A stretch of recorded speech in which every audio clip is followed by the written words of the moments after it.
Hello' student, কেনে আছা তোমালোক? আশা কৰোঁ সকলো ভালে আছা।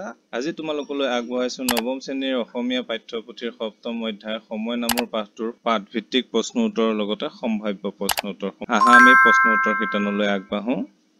1 নম্বৰ চমু উত্তৰ দিয়া। ক, সময়ক কিহৰ লগত তুলনা কৰিব পাৰি? উত্তৰ, সময়ক নৈৰ সোঁতৰ লগত তুলনা কৰিব পাৰি। খ, কিহৰ ওপৰত ভিত্তি কৰি সময় ভাগ কৰা হয়? উত্তৰ, কাৰ্যক্ৰমৰ ওপৰত ভিত্তি কৰি সময়ক ভাগ কৰা হয়। গ, সময়ৰ ডাঙৰ ভাগবোৰ কি কি? উত্তৰ, সময়ৰ ডাঙৰ ভাগবোৰ হ'ল যুগ, কল্প আৰু শতাব্দী। ঘ, সময়ৰ দণ্ড, পল, অনুপলক কি বোলা হয়? উত্তৰ, সময়ৰ সৰু ভাগবিলাকৰ ভগ্নাংশই হৈছে দণ্ড, পল, অনুপল আদি। উঙ, সময় কি গতিত ঘূৰে? উত্তৰ, সময় বৃত্তাকাৰ গতিত ঘূৰে। 2 নম্বৰ তাৎপৰ্য ব্যাখ্যা কৰা। ক, এলেহুৱাৰ দিন নাযায় নোপোৱাই। উত্তৰ, লিখকে সময়ৰ সদ্ব্যৱহাৰ আৰু ইয়াৰ মূল্যায়নৰ দিশটোৰ কথা ক'বলৈ গৈ উক্ত কথাষাৰ উল্লেখ কৰিছে। সময় গতিশীল, ই কাৰো বাবে ৰৈ নাথাকে। কৰ্মী মানুহে কেতিয়া সময় পাৰ হৈ যায় গমেই নাপায়। চকুৰ পচাৰতে দিনটো গুচি যায়। সেয়ে হয়তো কোৱা হৈছে মানুহৰ এবছৰ দেৱতাৰ বাবে এদিন। কিন্তু এলেহুৱা লোকৰ বাবে দিনটো কোনোমতে যেন নাযায় নোপোৱাই। এই ক্ষেত্ৰত এলেহুৱাবোৰৰ আয়ুস কম বুলি কোৱা হয়। তেওঁলোক সকলো ক্ষেত্ৰতে বিফল হ'বলগীয়া হয়। এলেহুৱা লোকৰ মনত এটা দিন এবছৰ যেন লাগে। কিন্তু মানুহৰ এক কল্প বা 1000 যুগে ব্ৰহ্মাৰ বাবে মাত্ৰ এদিন বা এৰাতি বুলি কোৱা হৈছে। সৃষ্টিৰ অব্যাহতি ৰাখিবলৈ ব্ৰহ্মাই বিৰাট কৰ্মক্ষেত্ৰ পাতিবলগীয়া হৈছিল। ইয়াৰ জৰিয়তে কৰ্মী লোকৰ কথা অৱতাৰণা কৰা হৈছে। কৰ্মী লোকৰ সময়ো ব্ৰহ্মাৰ দৰে বিৰাট কৰ্মক্ষেত্ৰ।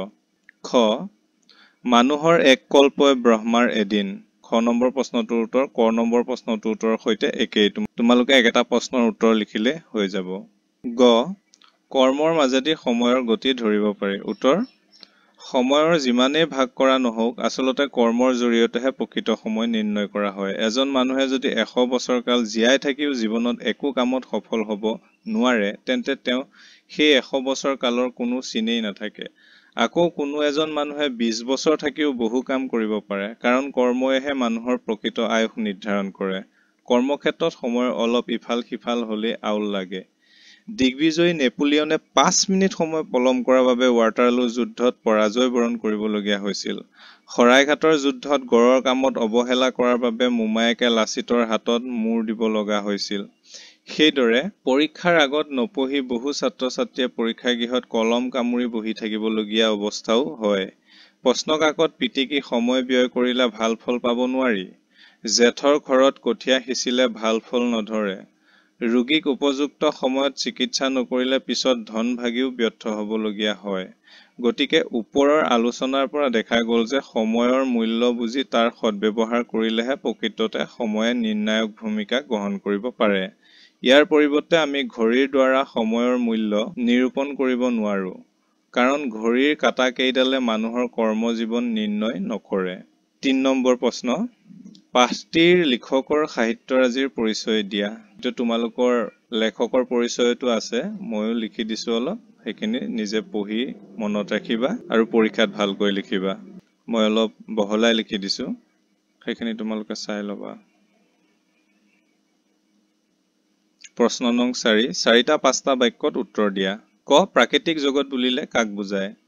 উত্তৰ, প্ৰাকৃতিক জগত বুলিলে আকাশ, বায়ু, পানী, গছ-গছনি, চৰাই-চিৰিকটি, সাগৰ, মহাসাগৰ আদিকে বুজা যায়। চন্দ্ৰ, সূৰ্য, ৰ'দ, বতাহ, বৰষুণ এই সকলোবোৰে প্ৰাকৃতিক উপাদান। প্ৰকৃতিৰ এই উপাদানবোৰৰ নৈমিত্তিক কাম-কাজৰ দ্বাৰাও আদিতে সময় নিৰূপণ কৰিছিল। প্ৰশ্ন নং খ, কোনো ঘটনাৰ ওপৰত ভিত্তি কৰি কিদৰে সময়ক ভাগ কৰিব পাৰি? উত্তৰ, একোটা বিশেষ ঘটনা বা মানুহৰ কাৰ্যকলাপ অৱলম্বন কৰি সময়ক ভাগ কৰিব পাৰি।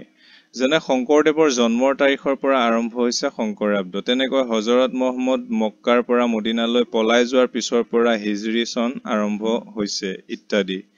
সময়ৰ ডাঙৰ ভাগবোৰক কোৱা হয় যুগ, কল্প, শতাব্দী আদি। সৰু ভাগবোৰক কোৱা হয় ঋতু, বছৰ, মাহ, দিন আদি। প্ৰশ্ন গ, লক্ষণাকান্ত মানে কি? উত্তৰ, সময়ৰ ভাগবিলাক কিছুমান লক্ষণযুক্ত। পৃথিৱীৰ প্ৰায়ভাগ সমাজতে কিছুমান ধৰ্ম মহাপুৰুষ, বিশেষ ঘটনা আদিৰ প্ৰভাৱ লক্ষ্য কৰিয়ে সময়ক বিভক্ত কৰে। যেনে হিন্দু ধৰ্মৰ কল্কি অৱতাৰৰ পাছত সত্যযুগ প্ৰৱৰ্তন, খ্ৰীষ্টানসকলৰ মিলেনিয়াম, হাজাৰ বছৰ বা হাজাৰ বছৰ যীশুৰ ৰাজত্ব আদি ঘটনাৱলীয়ে একোটা যুগৰ লক্ষণ। তেনেদৰে অসমত শংকৰদেৱৰ সময়খিনিক শংকৰী যুগ, অসমীয়া সাহিত্যৰ লক্ষ্মীনাথ বেজবৰুৱাৰ সময়খিনিক বেজবৰুৱাৰ যুগ, ব্ৰিটিছৰ শাসনৰ কালছোৱাক ভাৰত বুৰঞ্জীত ব্ৰিটিছ যুগ আখ্যা দিয়া হৈছে।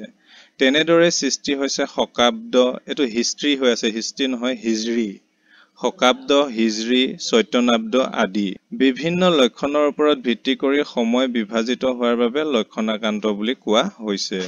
প্ৰশ্ন ঘ, বিজ্ঞানৰ আৱিষ্কাৰৰ আগতে মানুহে কিহৰ ওপৰত ভিত্তি কৰি সময় সম্পৰ্কে অৱগত হৈছিল? উত্তৰ, পূৰ্বতে মানুহে দুই প্ৰকাৰে সময় সম্পৰ্কে ধাৰণা কৰিব পাৰিছিল। প্ৰকৃতিৰ গতিবিধি চাই আৰু জীৱ-জন্তুৰ আচৰণ চাই। প্ৰকৃতিৰ গতিবিধি চাই।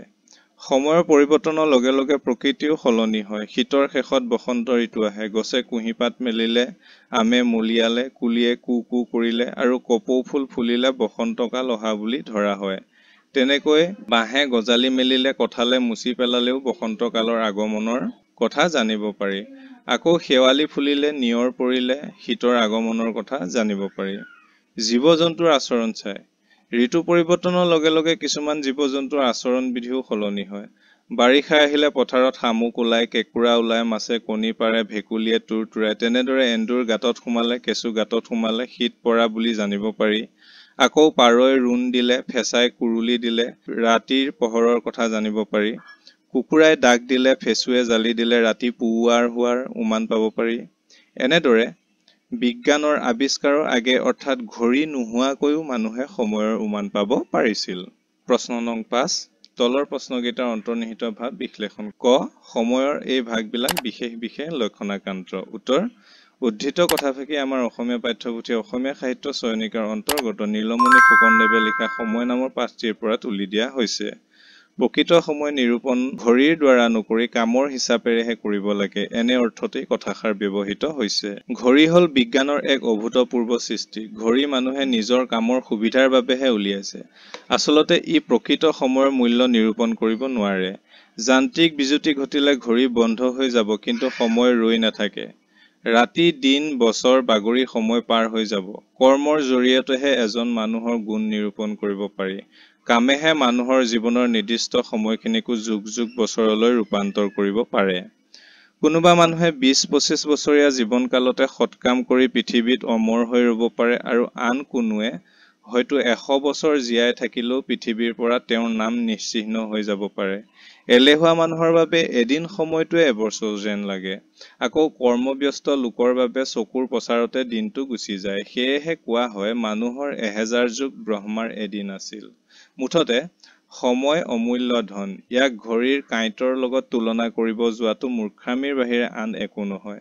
ভাল কামেৰেহে সময়ৰ গতিবিধি নিৰূপণ হয়।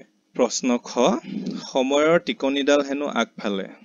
উত্তৰ, উদ্ধৃত কথাফাকি আমাৰ অসমীয়া পাঠ্যপুথি অসমীয়া সাহিত্য চয়নিকাৰ অন্তৰ্গত ককা নীলমণি ফুকনদেৱে লিখা সময় নামৰ পাঠটিৰ পৰা তুলি দিয়া হৈছে। ইয়াৰ জৰিয়তে লেখকে সময়ৰ সৎব্যৱহাৰৰ কথা কব বিচাৰিছে। মানুহৰ মূৰৰ চুলিখিনি বান্ধি ৰাখিলে তাক টিকনি বুলি কোৱা হয় আৰু এই টিকনিডাল সাধাৰণতে পিছফালে থাকে। টিকনিত ধৰি টানি দিলে মানুহজন পিছফালেহে হালি যায়, অৰ্থাৎ মানুহজনৰ সন্মুখলৈ যোৱা গতিত বাধা পৰে। কিন্তু প্ৰচলিত ফকৰা যোজনাতো সময়ৰ টিকনিডাল সদায় আগফালে থাকে, অৰ্থাৎ ইয়াক টানিলেও পিছলৈ হালি ৰৈ নাযায়, বৰং বেছি জোৰেৰে আগুৱা বহে। কথাষাৰৰ দ্বাৰা স্পষ্ট হৈ উঠিছে যে সময় নৈৰ সোঁতৰ দৰে গতিশীল। নৈৰ সোঁত যিদৰে উভতি নবয়, ঠিক তেনেদৰে সময়ো কাৰো বাবে নৰয় বা উভতি নাচায়। কেৱল মানুহে নিজৰ সুবিধাৰ বাবে সময়ক কিছুমান অংশত ভাগ কৰি লৈছে, যেনে যুগ, কল্প, শতাব্দী, বছৰ, ঋতু, মাহ, দিন, ঘণ্টা, পল, অনুপল আদি। সময় আগে আগে দৌৰে। ইয়াক লগ ধৰাটো বৰ কঠিন। সেয়েহে কেতিয়াবা মানুহে 1 মিনিট সময় পলম হোৱা বাবে ৰেলখন ধৰিব নোৱাৰে। সময়ৰ লগত ফেৰ মাৰিবলৈ হলে নিৰ্দিষ্ট সময়ৰ আগে আমি কাম সম্পন্ন কৰিব লাগিব, কাৰণ সময় সদায় এক নিৰ্দিষ্ট চক্ৰাকাৰ গতিত ঘূৰি আছে। ঘড়ী বন্ধ হলেও সময় ৰৈ নাযায়, পৃথিৱী ঘূৰিয়েই থাকিব, দিন ৰাতি হৈয়ে থাকিব। সেয়েহে সময়ৰ টিকনিডাল আগফালে বুলি কোৱা হয়। প্ৰশ্ন গ, সময়ৰ জোখ কামতহে, ঘড়ীৰ কাঁইট কেইডালত নাই। এই প্ৰশ্নটোৰ উত্তৰ ক নম্বৰ প্ৰশ্নটোৰ সৈতে একেই তোমালোকে ক নম্বৰটোৰ উত্তৰ লিখিলে হৈ যাব ঘ নং প্ৰশ্ন সময় অমূল্য ধন বোলা কথাষাৰ সঁচা উত্তৰ লিখকে ইয়াৰ মাজেৰে সময়ৰ সৎব্যৱহাৰৰ কথা কৈছে সময় পাখি লগা কাৰৰ দৰে গতিশীল ই কাৰো বাবে ৰৈ নাথাকে আচলতে সময়ক মূল্যৰে কিনিব নোৱাৰি বা ধৰি ৰাখিব নোৱাৰি সময়ৰ যথোপযুক্ত ব্যৱহাৰ যিয়ে জানে তেওঁহে জীৱনত সকলো কামতে সফল হ'ব পাৰে উদাহৰণস্বৰূপে ঘনাই মাকুমৰা এগৰাকী শিপিনীয়ে দিনটোত বহুখিনি আৰু ধন কুবেৰ এজনে 1 মিনিটতে হাজাৰ হাজাৰ টকা উপাৰ্জন কৰিব পাৰে কিন্তু সময়ৰ মূল বুজি নোপোৱা মানুহে তেনে কাম কৰিব নোৱাৰে এজন পৰীক্ষাৰ্থীয়ে 3 ঘণ্টাতে 100 নম্বৰৰ উত্তৰ কৰিব পাৰে কিন্তু সময়ৰ মূল বুজি নোপোৱাজনে কলম কামুৰি থাকোতে সময় অতিবাহিত হয় গতিকে ক'ব পাৰি যে সময় অমূল্য ধন সেই কথা বুজাজনেহে জীৱনত উন্নতি কৰিব পাৰে প্ৰশ্ন নং 6 প্ৰাকৃতিক জগতৰ গতিবিধি লক্ষ্য কৰিও সময় নিৰূপণ কৰা হয় প্ৰাকৃতিক জগতৰ গতিবিধিবোৰ কি কেনেকৈ এই গতিবিধিৰ দ্বাৰা সময় নিৰ্ণয় কৰিব পাৰি উত্তৰ বিজ্ঞানৰ আৱিষ্কাৰ নোহোৱালৈকে ঘড়ী অৰ্থাৎ সময় নিৰূপক যন্ত্ৰৰ উদ্ভাৱন হোৱা নাছিল সেই সময়ত মানুহে প্ৰাকৃতিক জগতৰ গতিবিধি লক্ষ্য কৰিহে সময় নিৰূপণ কৰিছিল সময়ৰ পৰিৱৰ্তনৰ লগে লগে প্ৰকৃতিও সলনি হয় শীতৰ শেষত বসন্ত ঋতু আহে গছে কুঁহিপাত মেলিলে আমে মলিয়ালে কুলিয়ে কু কু কৰিলে আৰু কপৌ ফুল ফুলিলে বসন্তকাল অহা বুলি ধৰা হয় তেনেকৈ বাহে গজালি মেলিলে কঁঠালে মুচি পেলালেও বসন্তকালৰ আগমনৰ কথা জানিব পাৰি আকৌ শেৱালি ফুলিলে নিয়ৰ পৰিলে শীতৰ আগমনৰ কথা জানিব পাৰি আকৌ ঋতু পৰিৱৰ্তনৰ লগে লগে কিছুমান জীৱ-জন্তুৰ আচৰণ বিধিও সলনি হয় বাৰিষা আহিলে পথাৰত শামুক ওলায় কেঁকুৰা ওলায় মাছে কণী পাৰে ভেকুলিয়ে তুৰতুৰায় তেনেদৰে এন্দুৰ গাঁতত সোমালে কেঁচু গাঁতত সোমালে শীত পৰা বুলি জানিব পাৰি আকৌ পাৰৈ ৰুণ দিলে ফেঁচাই কুৰুলি দিলে ৰাতি পোহৰৰ কথা জানিব পাৰি কুকুৰাই ডাক দিলে ফেঁচুৱে জালি দিলে ৰাতি পোহৰ হোৱাৰ উমান পাব পাৰি প্ৰশ্ন নং 7 নিয়মানুবৰ্তিতা আৰু সময়ৰ সৎব্যৱহাৰ ইয়াকে বিষয় হিচাপে লৈ এটি টোকা যুগুত কৰা উত্তৰ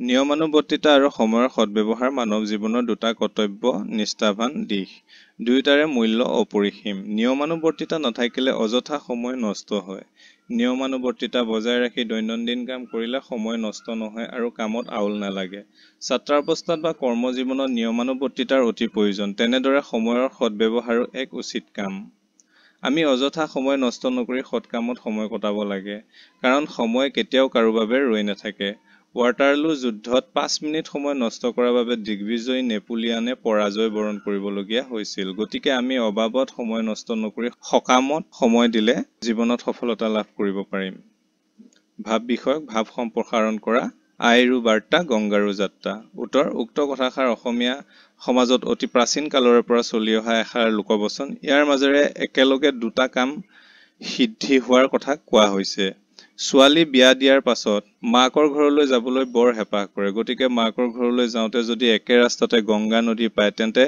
তাতো এবাৰ স্নান কৰি অহাৰ সুবিধা পায় এবাৰতে দুয়োটা কাম সিদ্ধি হয় তেনেদৰে সমাজ জীৱনতো একেটা অৱস্থাতে দুটা কাম সিদ্ধি হলে সুবিধা অধিক পোৱা যায় এই কথাকে ইয়াৰ মাজেৰে ক'বলৈ বিচৰা হৈছে প্ৰশ্ন খ ৰাইজে নখ জোকাৰিলে নৈ বয় উত্তৰ এজন মানুহৰ অকলশৰীয়া প্ৰচেষ্টাত কোনো এটা কাম সমাধা কৰিবলৈ অসম্ভৱ যেন লগা কাম একোটাকো সমূহীয়া প্ৰচেষ্টাৰে সম্ভৱপৰ কৰি তুলিব পাৰি নৈ এখন বোৱাব পৰাটো এজন বা দুজন ব্যক্তিৰ বাবে সম্ভৱপৰ নহয় কিন্তু গোটেই ৰাইজ মিলি যদি কামটো আৰম্ভ কৰা হয় নৈ এখন বোৱাই নিয়াটো একো টান কাম নহয় ৰাইজৰ নখৰ আগৰ এটোপা পানীৰে নৈ বোৱাব পৰাৰ দৰে এপইচা দুপইচাকৈ উঠাই ৰাইজৰ পইচাৰে একোখন ডাঙৰ অনুষ্ঠান প্ৰতিষ্ঠান গঢ়াৰ দৰে মহৎ কাৰ্য অনায়াসে সম্পাদন কৰিব পাৰি গতিকে উক্ত বাক্যটিৰে সন্মিলিত শক্তিৰ মহত্ব তথা ক্ষমতাৰ কথাকে আঙুলিয়াই দিয়া হৈছে প্ৰশ্ন গ সময়ৰ খৰ মাৰিব নাজানিলে সৰপহৰ মঙহ খাবলৈ আশা কৰা মিছা উত্তৰ উক্ত কথাভাষী ককা নীলমণি ফুকনদেৱৰ দ্বাৰা ৰচিত সময় নামৰ পাঠটোৰ পৰা তুলি লোৱা হৈছে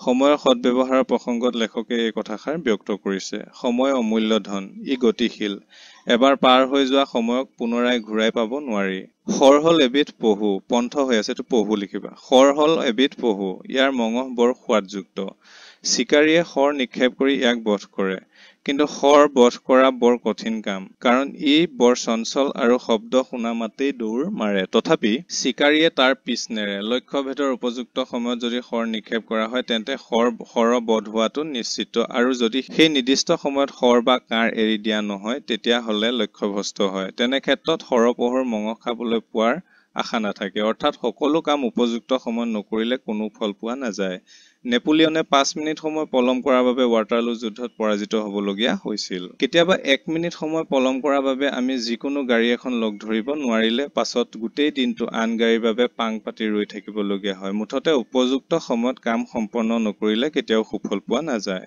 প্ৰশ্ন নং 9 সন্ধি ভাঙা শকাব্দ শক যোগ অব্দ শকাব্দ খ্ৰীষ্টাব্দ খ্ৰীষ্ট যোগ অব্দ শংকৰাব্দ শংকৰ যোগ অব্দ চৈতন্যাব্দ চৈতন্য যোগ অব্দ লক্ষণাকান্ত লক্ষণ যোগ আক্ৰান্ত কল্পান্তৰ কল্পনা যোগ অন্তৰ কৰায়ত্ত কৰ যোগ আয়ত্ত মনস্তাপ মনঃ যোগ তাপ পাঁচটিত থকা কেইটামান জুৰীয়া শব্দ ব্যৱহাৰ কৰি বাক্য সাজা মই ধুনীয়াকৈ জুৰীয়া শব্দখিনিয়ে বাক্য সাজি দিছো তোমালোকে এইখিনি বাক্যখিনি লিখি লবা বা মনত ৰাখিবা অতিৰিক্ত প্ৰশ্ন উত্তৰ প্ৰশ্ন 1 দুয়ো ৰৈ নাথাকে বৈ যায় ইয়াত ৰৈ নাথাকে বুলি কাৰ কথা কোৱা হৈছে উত্তৰ নৈৰ সুত আৰু সময়ৰ কথা কোৱা হৈছে 2 সময়ৰ সৰু ভাগবিলাক কি কি উত্তৰ সময়ৰ সৰু ভাগবিলাক হ'ল দিন ৰাতি প্ৰহৰ 3 হিন্দু শাস্ত্ৰ মতে যুগ কেইটা উত্তৰ হিন্দু শাস্ত্ৰৰ মতে যুগ হ'ল 4টা 4 যুগসমূহৰ পৰিৱৰ্তনক কি নামেৰে জনা যায় উত্তৰ যুগসমূহৰ পৰিৱৰ্তনক কল্পান্তৰ সাইক্লিক আদি বিভিন্ন নামেৰে জনা যায় 5 স্মৰণীয় ঘটনাসমূহক অৱলম্বন কৰি সময়ক কি ভাগত ভাগ কৰা হৈছে উত্তৰ স্মৰণীয় ঘটনাসমূহক অৱলম্বন কৰি সময়ক সংবত শকাব্দ খ্ৰীষ্টাব্দ হিজৰী শংকৰাব্দ চৈতন্যাব্দ আদি বিভাগত ভাগ কৰা হৈছে প্ৰশ্ন 6 ইয়াক বেলি ঘড়ীও বুলিব পাৰি কাক বেলি ঘড়ী বুলিব পাৰি উত্তৰ বেলি ফুল বা সূৰ্যমুখী ফুলক বেলি ঘড়ী বুলিব পাৰি 7 নম্বৰ খ্ৰীষ্টানসকলৰ মতে যীশুৰ ৰাজত্বকাল কিমান উত্তৰ খ্ৰীষ্টানসকলৰ মতে যীশুৰ ৰাজত্বকাল হ'ল মিলেনিয়াম বা হাজাৰ বছৰ প্ৰশ্ন 8 প্ৰকৃতি জগতৰ কি গতিবিধিত আমি বসন্ত ঋতুৰ আগমন ধৰিব পাৰো উত্তৰ জাৰত থেতুৱে ধৰি ঠেৰেঙা হৈ থকা গছৰ ডালত কুঁহিপাত ওলালে বসন্ত ঋতুৰ আগমন ধৰিব পাৰি প্ৰশ্ন 9 কিহৰ ডাকত ৰাতিপুৱাল বুলি মানুহে খোৱা ধাৰি পাতি এৰিবৰ উপক্ৰম হয় উত্তৰ কুকুৰাৰ ডাকত প্ৰশ্ন 10 মানুহৰ এক কল্প বা 1000 যুগ ব্ৰহ্মাৰ কিমান দিন উত্তৰ মানুহৰ এক কল্প বা 1000 যুগ ব্ৰহ্মাৰ মাত্ৰ এদিন আৰু এৰাতি প্ৰশ্ন 11 কিহৰ ওপৰত সময়ৰ যথাৰ্থ মূল্য স্থিৰ কৰিব পাৰি উত্তৰ সময়ৰ সদ্ব্যৱহাৰ কৰা কথাৰ ওপৰত সময়ৰ যথাৰ্থ মূল্য স্থিৰ কৰিব পাৰি প্ৰশ্ন 12 কেতিয়া ঘৰ গুছি বাহতল হৈ উঠে উত্তৰ শৃংখলাৰ মাজেদি সময়ৰ সদ্ব্যৱহাৰ নকৰিলে ঘৰ গুছি অচিৰে বাহতল হৈ উঠে প্ৰশ্ন 13 সময় কিহৰ দৰে উৰা মাৰে উত্তৰ সময় পাখি লগা কাঁড়ৰ দৰে উৰা মাৰে প্ৰশ্ন 14 দিগ্বিজয় নেপোলিয়নে ৱাটাৰলু যুদ্ধত কিয় পৰাস্ত হ'বলগীয়া হৈছিল বুলি কোৱা হৈছে উত্তৰ পাছৰ পৰা বল দিয়া সেনা গৈ পোৱাত 5 মিনিট পলম হোৱা বাবে নেপোলিয়নে ৱাটাৰলু যুদ্ধত পৰাস্ত হৈছিল বুলি কোৱা হৈছে প্ৰশ্ন 15 সময়ক কি ধন বোলা কথাষাৰ সঁচা উত্তৰ সময়ক অমূল্য ধন বোলা কথাষাৰ সঁচা প্ৰশ্ন 16 সময় বাগৰি যোৱাৰ উমান ক'ত পোৱা যায় উত্তৰ সময় বাগৰি যোৱাৰ উমান কাৰ্যক্ষেত্ৰতহে পোৱা যায় প্ৰশ্ন 17 সময় পাঠটোৰ লেখক কোন উত্তৰ সময় পাঠটোৰ লেখক হ'ল ককা নীলমণি ফুকন প্ৰশ্ন 18 সময়ৰ জোখ ক'ত পোৱা যায় উত্তৰ সময়ৰ জোখ কামতহে পোৱা যায় চমু প্ৰশ্ন উত্তৰ 1 সময় কিয় নৈৰ সুতৰ লগত তুলনা কৰা হয় বুজাই লিখা উত্তৰ সময়ক নৈৰ সুতৰ লগত তুলনা কৰাৰ কাৰণ হ'ল যিদৰে নৈৰ সুত নিৰৱধিভাৱে চিৰপ্ৰবাহিত হৈ থাকে সময়ৰ সুতো পাৰ হৈ গৈ থাকে নৈৰ সুত যাওঁতে চকুৰে দেখি কিন্তু সময় পাৰ হৈ যোৱাটো চকুৰে দেখা নাযায় কেৱল কাৰ্যক্ষেত্ৰতহে তাৰ উমান পোৱা যায় যিদৰে বৈ যোৱা নৈৰ সুতক পুনৰাই উভতাই আনিব নোৱাৰি ঠিক সেইদৰে পাৰ হৈ যোৱা সময়কো পুনৰাই ঘূৰাই আনিব পৰা নাযায় প্ৰশ্ন 2 কাৰ্যক্ৰম অনুসৰি সময়ক কেনেদৰে আৰু কি ভাগত ভাগ কৰা হৈছে উত্তৰ কাৰ্যক্ৰম অনুসৰি সময়ক যুগ কল্প শতাব্দী আদি ডাঙৰ ভাগত ঋতু বছৰ মাহ আদি মজলীয়া ভাগত আৰু দিন ৰাতি পোহৰ আদি সৰু সৰু ভাগত ভগোৱা হৈছে এইবোৰকো আকৌ দণ্ড পল অনুপল আদিৰ দৰে ভগ্নাংশত ভাগ কৰা হৈছে প্ৰশ্ন 3 হিন্দু শাস্ত্ৰ মতে কেতিয়া কল্কি অৱতাৰ হ'ব আৰু ইয়াৰ পিছত কি যুগৰ প্ৰৱৰ্তন হ'ব উত্তৰ হিন্দু শাস্ত্ৰ মতে 4 যুগৰ লক্ষণসমূহ নিৰ্ণয় কৰি থোৱা আছে শাস্ত্ৰ অনুসৰি কলি যুগত বিষ্ণুৰ দশম বা শেষ অৱতাৰ কল্কি অৱতাৰ হ'ব কল্কিয়ে পৃথিৱীৰ সমস্ত অত্যাচাৰক নাশ কৰিব আৰু পিছত সত্য যুগৰ প্ৰৱৰ্তন হ'ব প্ৰিয় ছাত্ৰ ছাত্ৰীসকল তোমালোকৰ এই পাঠটোৰ প্ৰশ্ন উত্তৰ ইমানেই আছিল অন্য পাঠৰ প্ৰশ্ন উত্তৰৰ বাবে আমাৰ চেনেলটো সাবস্ক্ৰাইব কৰিবা আৰু প্লেলিষ্টসমূহ ডেসক্ৰিপশ্যনত পাই যাবা তাৰ পৰা যি পাঠৰ প্ৰয়োজন হয় সেই পাঠৰ প্ৰশ্ন উত্তৰসমূহ লিখি লবা আজিলৈ এৰিছো ধন্যবাদ